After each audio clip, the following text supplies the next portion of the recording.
So you want to design professional looking websites and you've entered all your text on your website, but this is the size you get. Well, the bad news is this is not the correct size that you need to use across the whole website.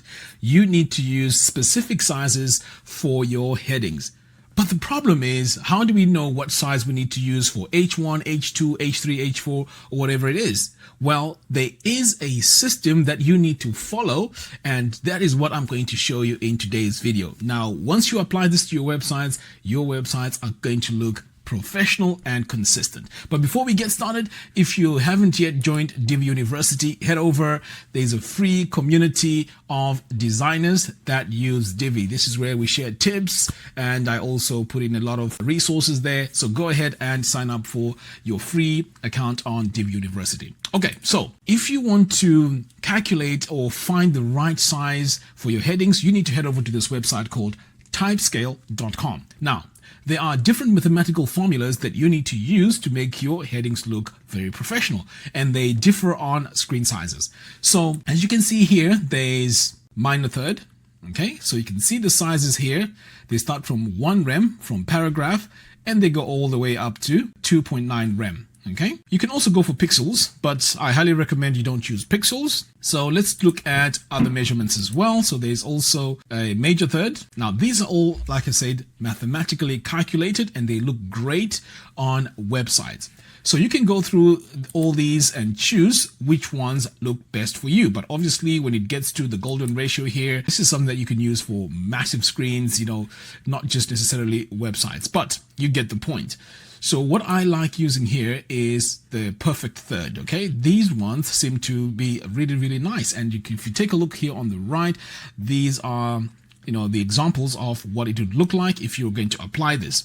Okay, so let's talk about the sizes now. So if you want to start entering all your sizes, then you need to copy the size from here. For example, for H1, it's 5.61 rem. So now you would come over to your site, and then you want to go into your headings.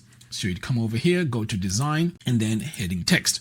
So for heading 1, you'd come over here and enter your size. As you can see, it's 30 pixels here. And here we said it's 5.61 rem. So let's go ahead and enter that, 5.61 rem. Okay, so now you can see that it's much bigger. And then you continue doing this until you've entered everything. So this one is 4.2 rem.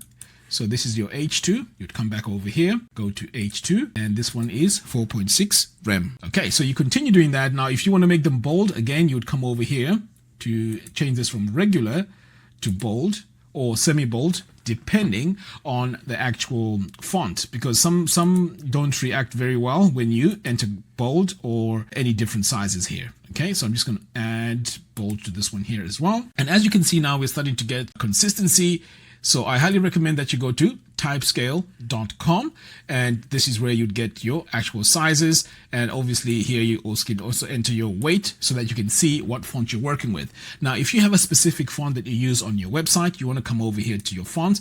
So let's say you're using something like Poppins. You would search for it here and then select it. So Poppins is, where is it? Looks like we don't have it. Anyway, you get the point. You want to play around with the fonts here and see which one it is that works. And then, oh, it's right here.